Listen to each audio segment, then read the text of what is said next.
eh, no vayamos a interrumpirles a ustedes el estudio también, ¿vale? Entonces, vamos a Éxodo capítulo 4, por favor. Hola, hola, hola, hola. Muy bien. Entonces vamos a estudiar la palabra del Señor y quiero que me acompañen con sus Biblias a Éxodo capítulo 4. ¿Listo? Elvita, venga para acá, no se haga por allá tan lejos. Hágase por acá al ladito orando, vea que está de cumpleaños.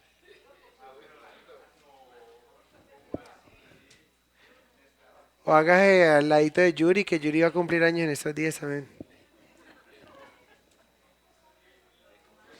En el próximo julio del 2015.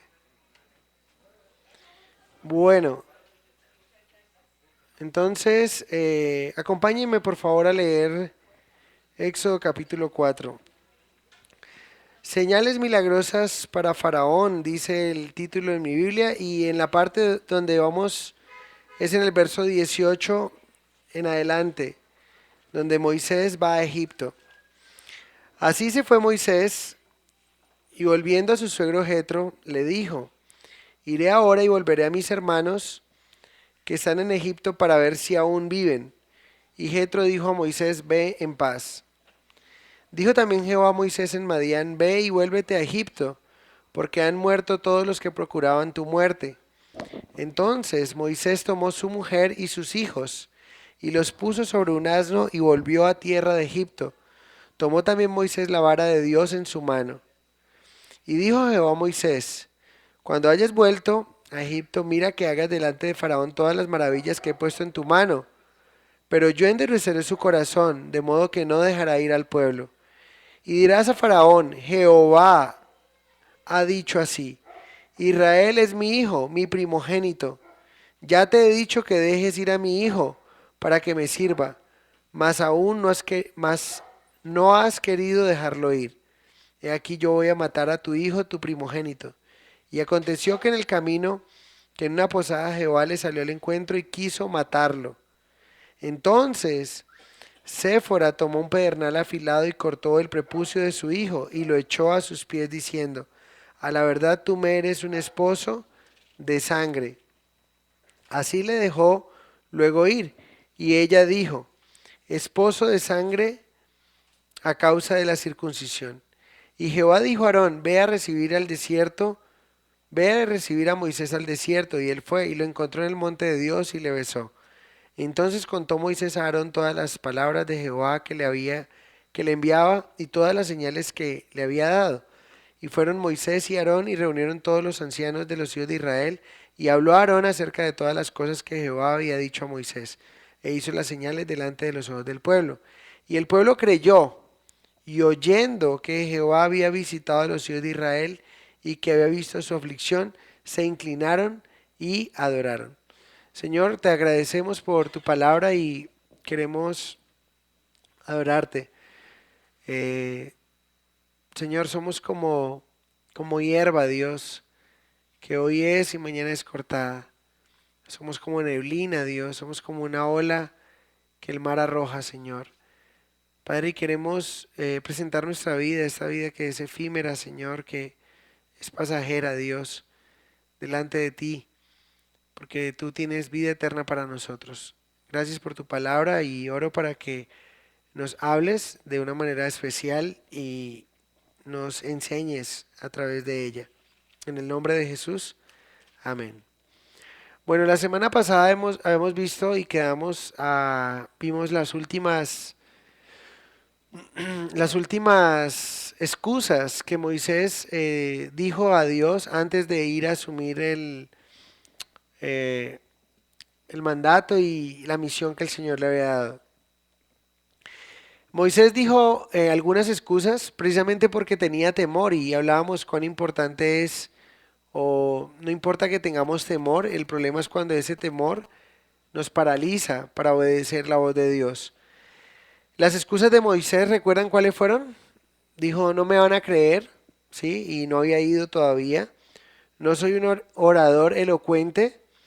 Y en últimas dijo, no quiero ir. Dios en su misericordia dio unas señales a Moisés, tres señales. Una señal que fue la vara, que se convertía en serpiente. La segunda señal fue meter su mano en el pecho y sacarla y se convertía su mano salía leprosa y volvía y la metía en su seno y volvía y la sacaba y la mano tomaba otra vez carne y era como unas señales importantes que Dios había diseñado para enviar a Moisés. La tercera fue agua en sangre, pero cuando vemos la de agua en sangre pensamos, viendo bien el pasaje, llegamos a pensar que, eh, no sé, pero da una impresión como si tomara parte de agua y esa agua cuando la vertía en tierra se convertía en sangre. Todavía no es la plaga que más adelante vamos a ver. Eh, algunos profetas como Moisés en su tiempo también se resistieron a obedecer al Señor. Y yo creo que todos recordamos a Jonás. Jonás fue un hombre que también de alguna manera huyó de lo que el Señor le había mandado hacer. Y hay un paralelo muy interesante entre la vida de Jonás y la vida de Moisés, y es que ambos se resistieron, ambos estuvieron en peligro de muerte de parte de Dios. Yo no sé si ustedes recuerdan, pero Jonás estuvo en peligro de muerte cuando huyó de Dios. Hoy vamos a ver, y lo hemos leído, que que Moisés, perdón, estuvo en peligro de muerte por mano de Dios. Dice que Dios le salió al encuentro para matarle. ¿Qué significa eso? Eh, lo tercero fue que Dios renovó el llamado a ambos y ambos cooperaron con el llamado de Dios y ese llamado terminó dando fruto. Hay algo muy interesante entre Moisés y Jonás allí. Finalmente, encontramos en este capítulo, para cerrar el capítulo 4, que Moisés definitivamente obedece y termina de resistir el llamado de Dios y termina obedeciendo. Y aquí lo encontramos que lo que primero hace es despedirse de su suegro. Recuerdan ustedes que el suegro de Moisés también es el jefe de él, ¿no? Es el dueño de las ovejas que Moisés había pastoreado durante un tiempo, que es lo que la Biblia nos dice. Lo interesante es en el verso 18 dice, así se fue Moisés y volviendo a su suegro Jetro le dijo, iré ahora y volveré a mis hermanos que están en Egipto para ver si aún viven. Y Jetro dijo a Moisés, ve en paz. La comunicación de Moisés a Jetro, su suegro, es una indicación de que había aceptado el llamado de Dios para hacer su trabajo en Egipto. Y la disposición de Jetro es algo favorable para Moisés, quien le dice que vaya en paz. Moisés tenía por una parte eh, la palabra de Dios que debía ir, donde Dios le estaba diciendo, debes ir a Egipto. Por otra tenía la indicación en su corazón que debía hacerlo. Pero lo tercera era que tenía una circunstancia a su favor y era la paz que todo eso estaba teniendo. Su suegro no le vio problema que él como su empleado se le fuera y como su yerno y que se fuera con su hija y ahorita sus nietos y le dice, ve en paz. ¿Por qué les digo esas tres cosas? Porque son tres factores que debemos tener en cuenta cuando Dios nos hace un llamado. Primero, la palabra de Dios, que debe ser la primera, sobre todo, que Dios nos dé una palabra con respecto a lo que nos dice. Lo segundo, esa indicación en nuestro corazón que debemos hacerlo. Y lo tercero es cuando empezamos a ver las cosas a favor nuestro. Empezamos a ver puertas abiertas y vemos cómo Dios está trabajando. No tienen que cumplirse las tres al pie de la letra ni es un dogma, ¿no? Porque hay veces vemos que cuando Dios nos llama, lo primero que hace el enemigo es levantarse y nuestro suegro nos dice ven paz, sino que se levanta contra nosotros o algo así. Y dice usted un bruto, ¿cómo le ocurre que va a ir por allá y de qué van a vivir y qué van a hacer y una cosa y la otra? No necesariamente eso tiene que decir que sea Dios. ¿Me hago entender? Pero sí es muy importante lo que estaba pasando en el corazón de Jetro. Dios le dio la palabra, había una indicación en su corazón que debía hacerlo. Y lo tercero es que va donde su suegro y su suegro no tiene ningún problema y le dice, ve en paz. Entonces, cuando estemos dudando de la voluntad de Dios para nuestras vidas, estas tres cosas pueden ayudarnos a poder discernir que es voluntad, que estamos caminando en la voluntad de Dios. Es muy importante. Entonces, eh, Moisés dice eso a su suegro 40 años después de estar trabajando y le dice a su suegro no tiene problema aquí y le dice que vaya en paz. Y Moisés también nos representa aquí a un hombre, un buen ejemplo acerca de que servir a Dios no significa dejar de lado a nuestro empleador, ¿sí? Es un hombre que también está haciendo las cosas al derecho, ¿no? En orden. Él está haciendo en orden porque Dios es un Dios de orden. Entonces, Jetro por su parte no vuelve a aparecer más en este, sino hasta el capítulo 18, que lo estaremos viendo con los servidores, cuando Jetro es usado por Dios para bendecir a Moisés a través de un consejo. Y Jetro representa a ese hombre que aquí en este caso no está siendo un obstáculo para el llamado de su yerno y más adelante lo veremos como un buen consejero. O sea, Jetro, a pesar de que no era un hombre de Dios, está representando bien o está haciendo algo interesante como suegro también aquí. Moisés es nuevamente animado por Dios. Miren el verso 19. Dijo también Jehová a Moisés en Madián, ve y vuélvete a Egipto, porque han muerto todos los que procuraban tu muerte. ¿Sí? Aquí hay un principio que se repite en toda la Biblia, y eso es muy importante notarlo. Inmediatamente Moisés decide obedecer a pesar de su temor. Recuerden que su temor lo llevó a sacar excusas, a decir razones a Dios que se convirtieron en excusas. Esas excusas hicieron enojar a Dios.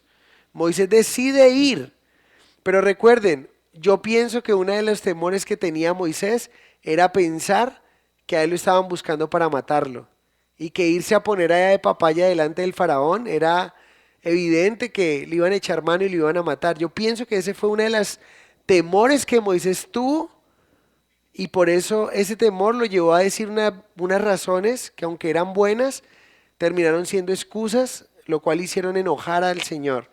Pero aquí encontramos que el Señor, aunque conocía el corazón de Moisés y podía entender que Moisés tenía temor, pero lo que estaba sacando era una excusa y unas razones que eran excusa, noten que el Señor no le dio esa tranquilidad a Moisés, sino hasta que fue. No sé si estamos notando el escenario. O sea, Moisés ve, pero él dice, no, Señor, no me van a creer. Pero realmente quizá esa no era la razón por la cual él no quería ir. Él quizá no quería ir porque sabía que lo iban a matar. Pero entonces empieza a encubrir esa razón principal de su temor por su vida a través de todas estas excusas. Pero noten que el Señor no le dijo, hombre, tranquilo que cuando usted vaya a ir, ya los que estaban buscándole para matarle, ya habrán muerto. Si le dice, ah, Señor, me lo hubieras dicho antes, entonces yo voy. Pero el Señor noten cómo trabaja, porque Él quiere que nosotros le obedezcamos a Él y creamos. Y noten que le está llamando a una misión que era peligrosa en su momento, pero que era necesario la fe y que era necesario que él le creyera al Señor. Pero noten, entonces cuando él va donde su suegro y le dice, ok, suegro, he decidido obedecer el llamado de Dios, me voy porque voy a ir a visitar a mis hermanos, voy a ir a liderarlos, a sacarlos de allá. En ese momento, cuando él decide salir, ¿qué ocurre? Dios viene y le anima. Y ese temor que él podía estar sintiendo cada vez acercándose más, ahora el Señor viene y le dice aquí en el verso 19, dijo también Jehová a Moisés en Madián, ve y vuélvete a Egipto, porque han muerto todos los que procuraban tu muerte. Entonces noten que el Señor siempre es un Dios que nos va dando paso a paso. Nosotros generalmente queremos que Dios nos entregue un todo. Pero no, bíblicamente no lo encontramos así. Bíblicamente encontramos que Dios quiere que tú des un paso a la vez. Y a medida que vas dando ese paso, el Señor te va guiando y te va diciendo para dónde vas. Nosotros generalmente no nos queremos mover hasta que no nos muestren a dónde me va a llevar. Pero si ustedes se dan cuenta, es un principio que se cumple en toda la Biblia. Abraham, vete de tu tierra y de tu parentela a la tierra que yo te mostraré. ¿Qué tenía que hacer Abraham? Salir de la tierra de... ¿Cuál era la tierra donde salió? De Ur de los Caldeos, muy bien. De Ur de los Caldeos salió. Cuando llegó a Harán, entonces el Señor le dice, ahí el Señor empieza a hablarle. Y en Génesis 12:7 encontramos, y apareció Jehová a Abraham y le dijo, a tu descendencia daré esta tierra. Y edificó allí un altar a Jehová, quien le había aparecido. O sea, Abraham nunca pudo haber conocido la tierra, o no hubiese conocido la tierra que iba a poseer si no hubiese salido de Ur de los Caldeos, obedeciendo al Señor. Y se dan cuenta que es un principio y lo encontramos aquí. Moisés, ve, Señor, pero es que no me van a creer. Ve, Moisés, ¿qué tienes en tu mano? Una vara. Ponla en el piso, se convirtió en una culebra. Ahora cógele de la cola, ¿recuerdan? Trabaja de unas maneras tremendas y le está enseñando cómo tiene que obedecer. No me parece lógico, pero debe hacerlo. Y luego le dice, además, mete tu mano en tu seno. Mira, si no creen a esta te van a creer. Y si no, por último, mira, toma un poco de agua y derrámala, se convierte en sangre. Esto definitivamente les va a hacer que te crean. Moisés, yo estoy contigo. Pero el Señor no le dijo, ay, vaya Moisés, que yo sé que usted no quiere ir porque es que usted tiene miedo de que lo van a matar. Pero vaya, hombre, que esa gente cuando usted esté ya han muerto todos los que procuran matarle.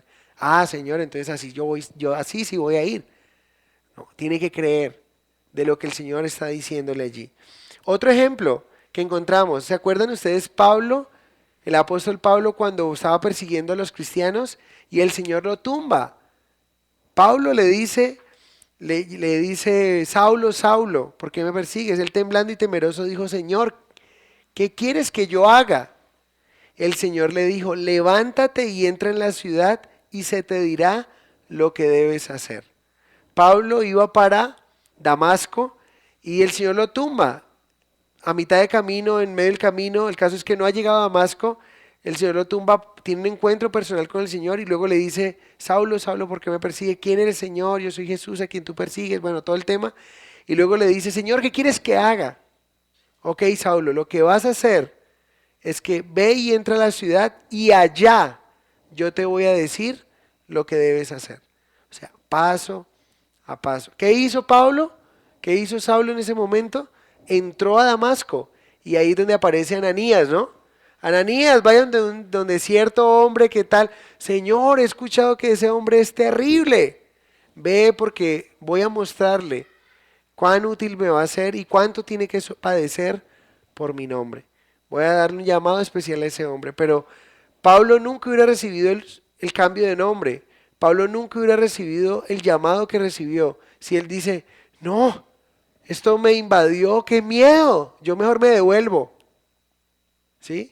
Nunca hubiera sido el que fue si no hubiera ido a Damasco, pero porque fue y obedeció, fue quien llegó a ser.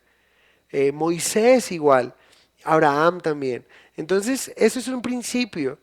Lo que Dios te diga que hagas, hazlo, sin pensar o sin preguntar qué va a pasar después, porque el después te lo va a dar el Señor y Él se encargará de cuidarte. Nunca la gracia de Dios te llevará a un lugar donde no puedas sostenerte y eso es una verdad que he podido comprobar a través de la experiencia. Yo he dado saltos en mi vida de fe y he visto que el Señor no me ha dejado caer y desortillarme. Porque Dios no quiere destruirnos. Él quiere realmente usarnos para su gloria. Pero necesitamos dar pasos de obediencia, pasos de fe. Y eso es lo que está haciendo Moisés. Moisés fue y vino inmediatamente el ánimo del Señor. Quizá el ánimo a tu vida no va a venir hasta que tú no decidas obedecer al Señor. Esos temores que tú sientes no se van a quitar. Esos temores a lo desconocido no se van a quitar hasta que tú no decidas dar el paso de hacerlo. ¿Qué estás esperando para iniciar un grupo en casa?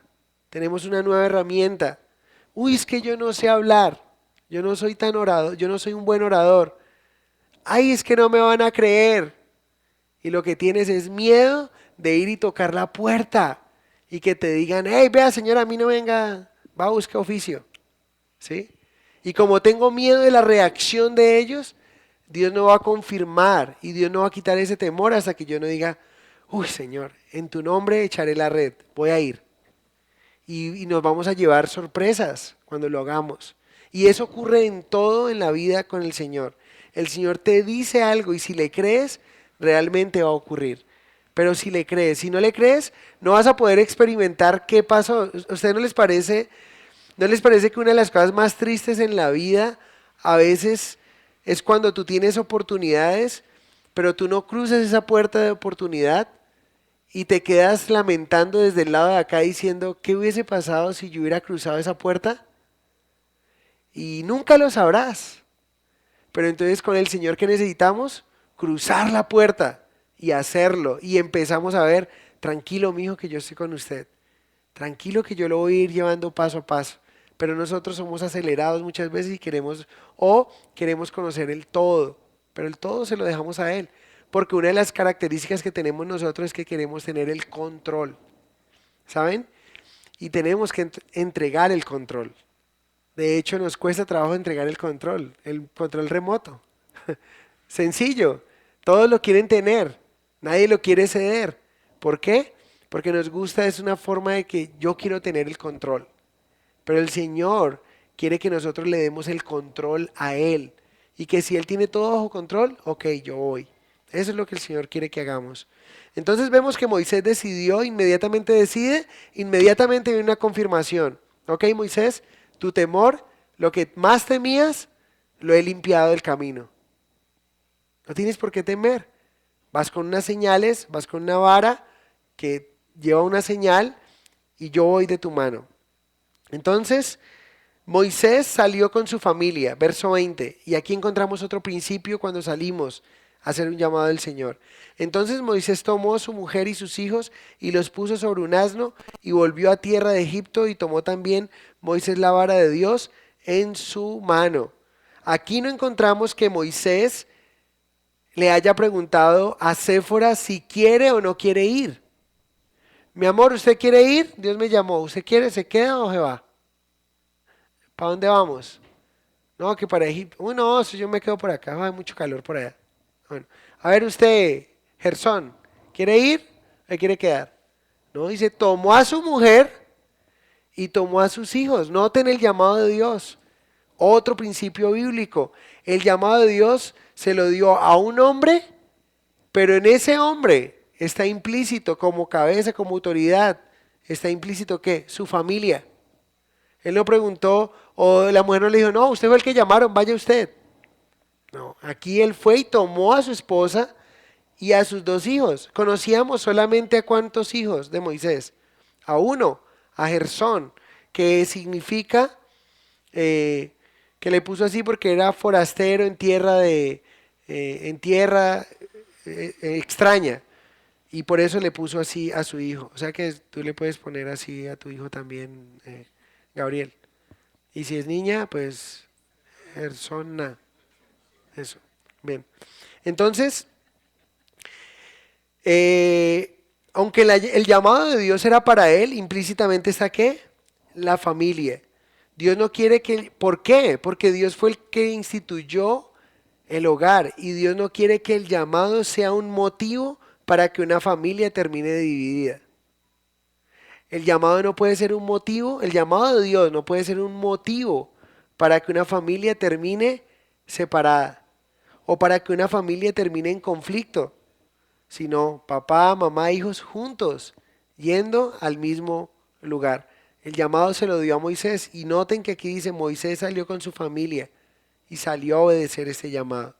Dios creó el matrimonio y lo protege, pero Él no quiere que, si Él le ha dado el llamado a alguien, yo no creo que el llamado haya sido el motivo para que haya una separación, sino hay algo que no está funcionando en ese hogar. Josué también nos deja ver esta verdad de que el llamado de Dios a un hombre implica también la familia. Josué 24:15, ¿recuerdan? Si mal les parece servir a Jehová, escogeos hoy a quién servís. Si a los dioses a quienes sirvieron nuestros padres al otro lado del río, Ur de los Caldeos, o a nuestro Dios. Pero yo no sé ustedes, pero yo y mi casa serviremos a Jehová. Fue una decisión que Josué tomó, implicó a su esposa y a sus hijos. A Josué 24:15. Fue una decisión que Josué está tomando y no está preguntándole a su esposa y a sus hijos si quieren o si no quieren. Es un llamado que Dios me dio y está implícita la familia. Muy importante tenerlo en cuenta. Es un principio bíblico. Como les decía, conocemos solo a un hijo de Moisés y aquí ya conocemos que tiene, dice sus hijos. Realmente Moisés tuvo dos hijos, según la Biblia, Éxodo 18:3. Acompáñenme ahí para ver el otro hijo.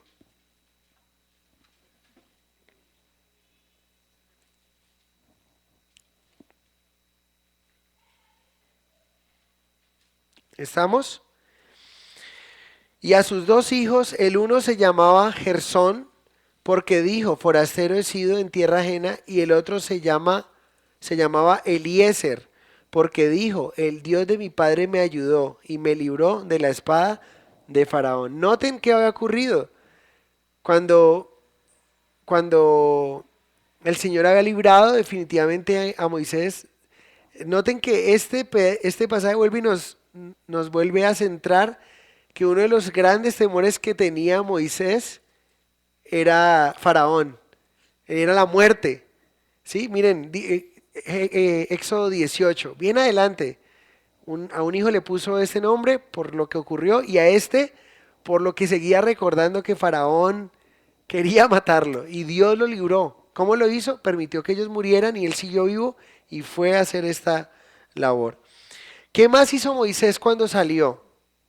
Importante, Moisés tomó a su familia, pero tomó algo que el pasaje nos dice. ¿Qué dice la Biblia que tomó?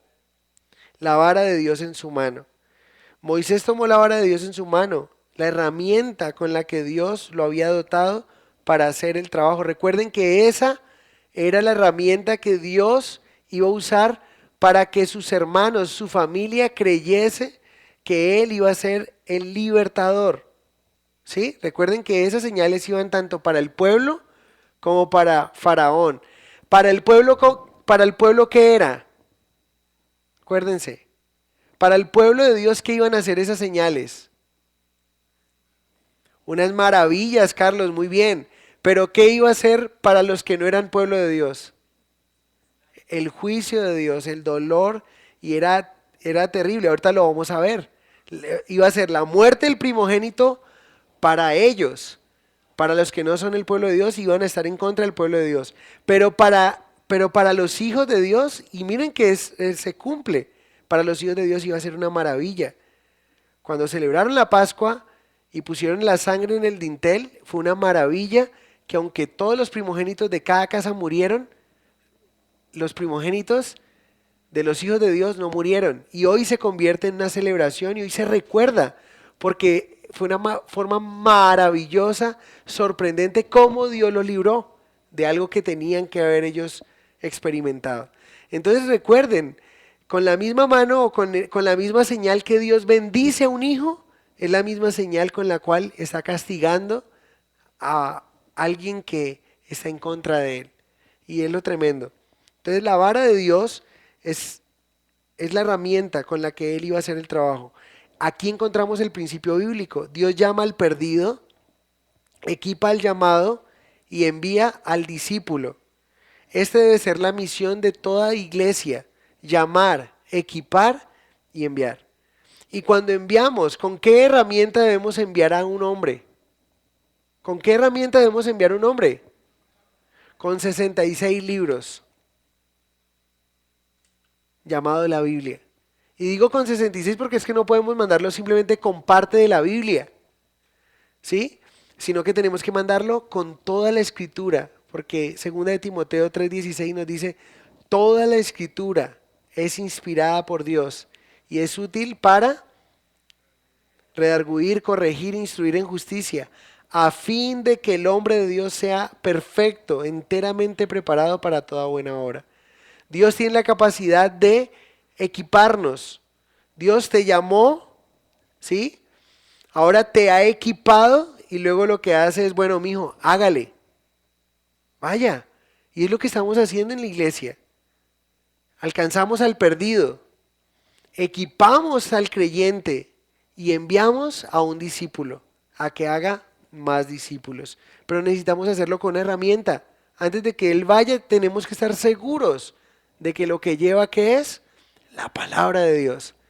Que lo que él lleve no sea su conocimiento, que lo que él lleve no sea su experiencia, que lo que él lleva no sea lo que el pastor piense de la vida, sino lo que Dios dice en su palabra. Y entonces sabremos que un hombre está equipado y podremos enviarlo. Y es lo que el Señor hace con sus hijos. Moisés recibe una advertencia más. ¿Recuerdan ustedes que vimos en el capítulo 3 finalizando que Dios advirtió lo que iba a ocurrir, de que ellos no iban a creer, de que Faraón no iba a creer que iba a ser duro y todo el tema? Y le dijo, y además los van a indemnizar, ¿sí? Y ya estaba preparado todo lo que iba a ocurrir. Pero noten en el verso 21 porque encontramos otra verdad bíblica que ocurre aquí, verso 21. Y dijo Jehová a Moisés, cuando hayas vuelto a Egipto, mira que hagas delante de Faraón todas las maravillas que he puesto en tu mano. ¿Sí notan? Cuídate que cuando llegues donde Faraón vas a hacer todas las maravillas que he puesto en tu mano. Maravillas que para el pueblo iban a ser maravillas, pero para el Faraón iba a ser dolor. Cuídate de hacerlo, dice allí. Mira que hagas delante de Faraón. Pero yo endureceré su corazón, de modo que no dejará ir a mi pueblo, no dejará ir al pueblo. Y dirás a Faraón, Jehová ha dicho, Israel es mi hijo, mi primogénito. Ya te he dicho que dejes ir a mi hijo para que me sirva, mas no has querido dejarlo ir. He aquí yo voy a matar a tu hijo, tu primogénito. A veces aparece en la Biblia que Dios endureció el corazón del faraón. Éxodo 4:21. Otras veces se dice que el faraón endureció su propio corazón. Y en otras, en esa está en Éxodo 4:21, cuando dice que Dios lo endurecerá. En Éxodo 8:15, que Faraón endureció su corazón. Y en Éxodo 7:13, otras veces se dice simplemente que el corazón de Faraón se endureció sin decir quién lo hizo. ¿Qué quiero decirles con esto? En algunas veces dice, y Faraón endureció su corazón. En otras dice, y Dios endureció el corazón del Faraón. Y en otras simplemente dice, y el corazón del Faraón estaba endurecido, sin decir quién lo hizo. Lo que quiero que veamos aquí es, entonces realmente, ¿quién endureció el corazón del Faraón? Podríamos decir, Dios y Faraón, ¿no es cierto? Cada vez que Dios endureció el corazón del faraón, él nunca lo hizo en contra de la voluntad del faraón. Aquí encontramos una verdad bíblica y es lo que se llama una mente reprobada. Dios endurece el corazón de aquellos que tienen una mente reprobada. En otras palabras, quiero decir esto.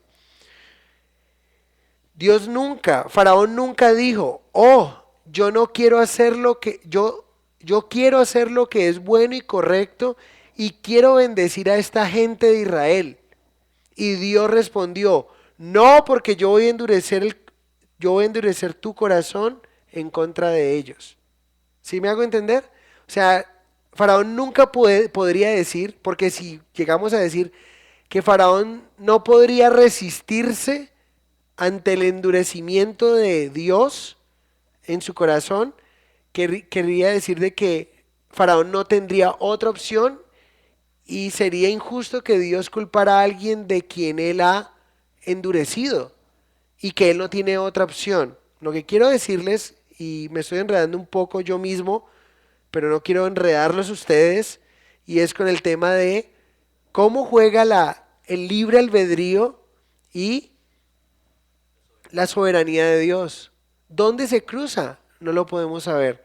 Lo que pasa aquí es, Dios está dando a Faraón una mente reprobada y él permitió que el corazón de Faraón hiciera lo que el Faraón en últimas quería hacer. En otras palabras, cuando Dios endurece el corazón de alguien es porque él conoce lo que esa persona definitivamente decidió hacer y por eso decide endurecer su corazón.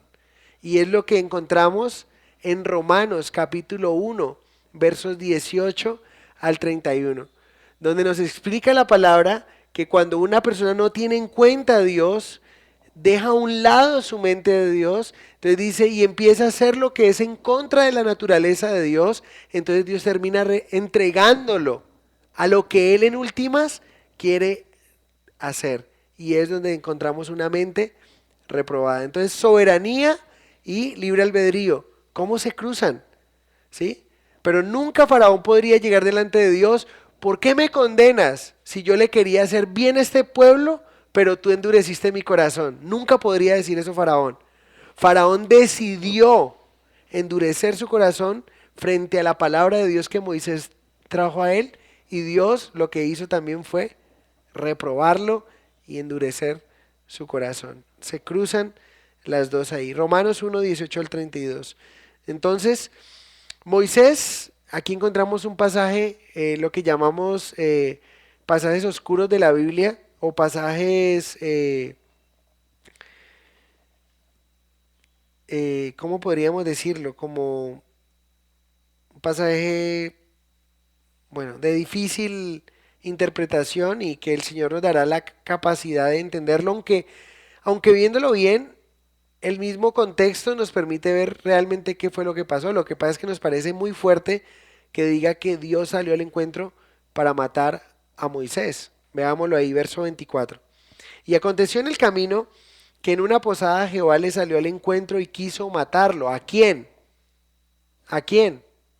A Moisés. Entonces Séfora tomó un pedernal afilado, era una piedra como con mineral afilada, y cortó el prepucio de su hijo y lo echó a sus pies diciendo, a la verdad tú me eres un esposo de sangre. Así le dejó luego ir, y ella dijo, esposo de sangre a causa de la circuncisión. ¿Cómo es esto que sale Dios al encuentro para matar a Moisés? ¿Qué ocurrió? Todo parece indicar por el contexto que fue por el tema de la circuncisión no realizada. Recuerden ustedes que la circuncisión había sido ordenada por Dios allá con Génesis capítulo 17. Fue un pacto que Dios hizo con Abraham, donde todo nacido en casa, todo esclavo, todo aquel que quisiera ser parte del pueblo de Dios debía ¿qué? Circuncidarse. Y el que no se circuncidara, Génesis capítulo 17, verso 14, y el varón incircunciso, el que no hubiere circuncidado la carne de su prepucio, aquella persona será cortada de su pueblo, ha violado mi pacto. ¿Qué era lo que había dicho el Señor? Que toda persona, todo hebreo tenía que circuncidarse. Una persona que no se circuncidaba era cortada de su pueblo, o sea, había que matarlo, moría. Todo parece indicar que Moisés había postergado o descuidado la circuncisión de uno de sus hijos, probablemente del menor, ¿sí? Y descuidar aquella señal y sello del pacto era criminal en cualquier hebreo, y especialmente en uno que estaba destinado a ser guía y libertador de los hebreos. Imagínense que iba a terminar de alguna manera representando mal al Señor. Entonces Dios exige que se realice justo delante de Moisés antes de entrar en Egipto y comenzar a cumplir el llamado de Dios. ¿Qué es lo que ocurre ahí? Moisés parece, algunos escritores dicen que Moisés sostuvo de alguna manera no circuncidó a su segundo hijo, y se cree que fue de alguna manera porque su esposa no, al no ser una mujer del pueblo de Dios, no participaba, le parecía muy tenaz que llevar esta práctica. Entonces parece ser que él lo consintió y no lo hizo con su hijo, pero el Señor por eso salió al encuentro para limpiarlo, dándole a entender de que él tenía que, si iba a hacer una misión para Dios, tenía que hacerlo correctamente. Entonces Séfora objetó el rito de la circuncisión, es lo que algunas personas dicen. Ella no era una israelita y pudo haber pensado que era una costumbre bárbara, y por eso tal vez Dios sostuvo a Moisés como responsable por no hacer lo que era correcto, a pesar de que su esposa no le gustaba. Y esto es lo que hace definitivamente que algunos se pregunten por qué la esposa de Moisés parece tan amargada aquí, cuando dice las palabras que dice. Quizá por primera vez reconoce la gravedad del llamado de su marido y lo importante que es para toda la familia andar en los caminos del Señor. O sea, es como una interpretación que algunos dan. El tema es por qué Dios le salió al encuentro para matar a su hijo. ¿Qué hizo Moisés para que ocurriera eso? Muchos coinciden que cuando Séfora fue la que circuncidó, que el que le correspondía hacerlo era a Moisés, entonces estaba dejando de lado un pacto que era importante, que Dios había estipulado. Entonces todo parece ser que indica en la parte de la circuncisión. Eh, es lo que allí prácticamente nos habla en esa parte. Sigamos en el verso 27. Dice, y Jehová dijo a Aarón, ve a recibir a Moisés al desierto. Y él fue y lo encontró en el monte de Dios y le besó. Súper chévere, ¿no? Porque Dios empieza a trabajar en el corazón de ambos. ¿Se acuerdan que aquí se está cumpliendo lo que el Señor le dijo a Moisés en el verso 14 de Éxodo 4? Dice, entonces Jehová se enojó contra Moisés y dijo, no conozco yo a tu hermano Aarón, levita, y que él habla bien, he aquí él te saldrá a recibirte y al verte se alegrará en su corazón. ¿Qué estaba haciendo Dios? Palabra de caballero, ¿no? Le había prometido algo y eso algo estaba ocurriendo. ¿Cómo pudo saber Aarón que su hermano Moisés venía? Solamente por obra de Dios. Y miren, es lo lindo cuando Dios obra en ambas partes. Dios te envía a hacer algo de un lado, pero Él está trabajando del otro lado. Y así lo vimos con Cornelio y Pedro. Dios le habla a Cornelio que mande a llamar a Pedro y por otra parte ya le dice a Pedro que vaya a la casa de Cornelio. ¿Sí? Si Dios no trabaja del lado de Pedro, Pedro nunca hubiese ido a la casa de Cornelio. Pero vemos cómo Dios trabaja en ambas partes. Y eso es mostrando de que Él estaba guiándolo en el llamado que le había dado. Él le dijo, tu hermano te va a ayudar en esa labor de hablar por ti. Y salió al encuentro. Qué bonito lugar para encontrarse con la familia, ¿no? En el monte de Dios. El monte de Dios es la casa de Dios, comunión con Dios. Es un buen lugar donde podemos encontrarnos con la familia. Es muy rápido este pasaje, pero realmente recuerden que Moisés llevaba 40 años sin venir a Egipto. 40 años, la última vez que vio Aarón a su hermano, él tenía 40 años, ya es un hombre que tiene 80 años. Entonces es tremendo el tiempo y imagínense lo que está pasando allí. Dios le está mostrando a Moisés que él cumple sus promesas. Verso 28 al 30. Entonces contó Moisés a Aarón todas las palabras de Jehová que le, que le enviaba y todas las señales que le había dado. ¿Qué hizo Moisés delante de su hermano? Empezó a hacer, eh, a meter la mano, a sacarla, a meter la mano y sacarle. Mira cómo esto se convierte así, todo el tema. Y la vara se le convertía en serpiente. O sea, eso es lo que está diciendo. Dice, mira, mira, Aarón, mira, mira, mira. Y empieza la serpiente y ya, ahorita el que está corriendo no es Moisés, sino Aarón. Digo, no, no te preocupes, hombre, que eso es una... Empieza Moisés a mostrar esas señales y dice que esas señales es lo que empieza a cumplir el Señor y esto hizo que ellos creyeran. Dice aquí, eh, y fueron a Moisés y Aarón y reunieron todos los ancianos de los hijos de Israel y habló Aarón acerca de todas las cosas que Jehová había dicho a Moisés. ¿Quién es el que está hablando aquí a los ancianos? Aarón, e hizo las señales delante de los ojos del pueblo. Sucedió tal como Dios le había dicho. Miren el verso 18 del capítulo 3:18. Y oirán tu voz, e irás tú y los ancianos de Israel al rey de Egipto, y les diréis, Jehová, el Dios de los hebreos, nos ha encontrado, por tanto nosotros iremos ahora camino de 3 días por el desierto. O sea, se estaba cumpliendo lo que el Señor había prometido. Entonces, años atrás, ¿qué había hecho Moisés? Se había ofrecido como un libertador. ¿Y qué ocurrió? Un fracaso total. No le creyeron. ¿En qué? ¿Qué te crees tú ahorita para venir a hacer lo que estaba haciendo? ¿Acaso me vas a matar a mí así como mataste al egipcio? ¿Se acuerdan ustedes? Eso fue lo que le ocurrió cuando él creyó ser el libertador en sus fuerzas. Pero ahora está viendo cómo el Señor está respaldando su llamado, cómo el Señor está guiándolo. Y es lindo ver cómo el Señor empieza a mostrar a través de señales, ¿sí? Primero la palabra, pero a través de las señales también de que Él está respaldando el llamado que te ha dado. Entonces, verso 31. Este pasaje es sencillamente espectacular. Dice, y el pueblo creyó y oyendo que Jehová había visitado a los hijos de Israel y que había visto su aflicción, se inclinaron y adoraron. ¿Qué fue lo que hizo que ellos creyeran? Dice aquí, y el pueblo creyó y oyendo que Jehová había visitado a los hijos de Israel. Después de que le han hablado, ellos han creído. La fe viene por el oír la palabra de Dios. Pero este pasaje se parece a lo que Pablo nos dice a nosotros en Efesios capítulo 1, verso 13.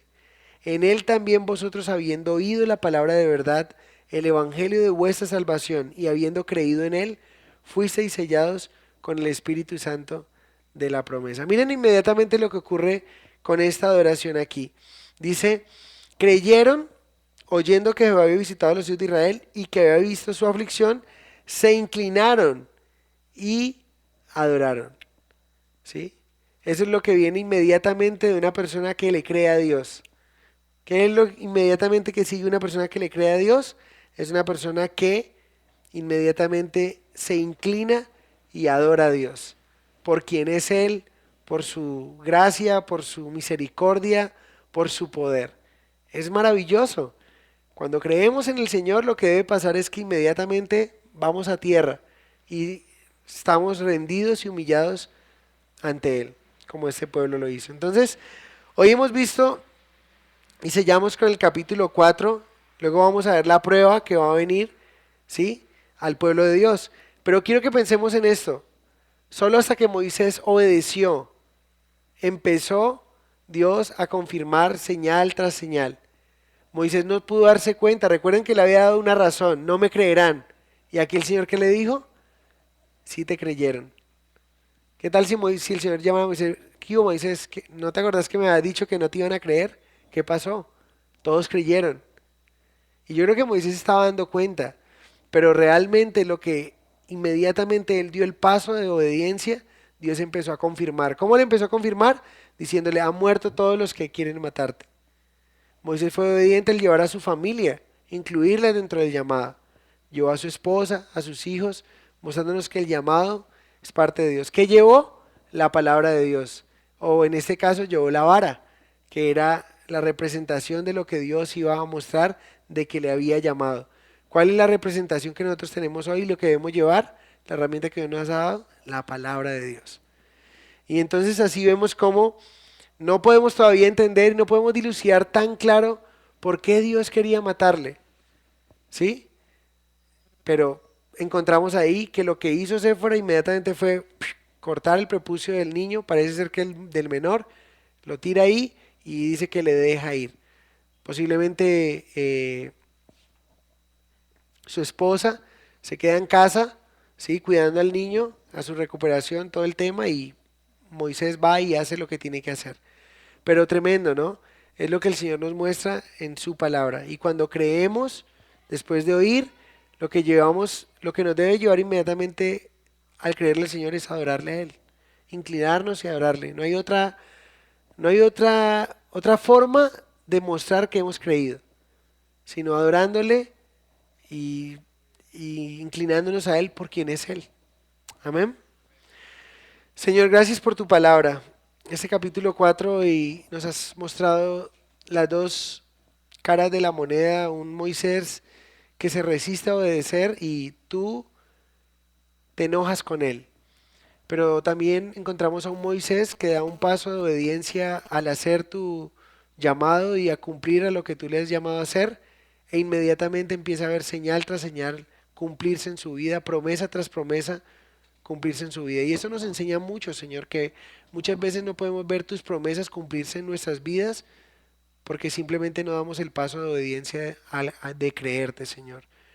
Porque tenemos temor a lo desconocido, porque hay temores que están allí y esos temores, si nos paralizan, nos sacan de tu voluntad.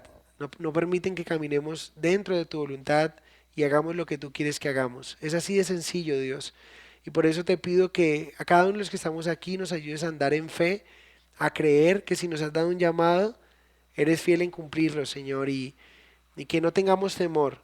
Así las cosas no estén a nuestro favor o se vean unas situaciones que no se ven con claridad, recordar que si tú has hablado, tú lo cumplirás, Señor. Lo hiciste con Moisés y también lo harás con nosotros, Padre.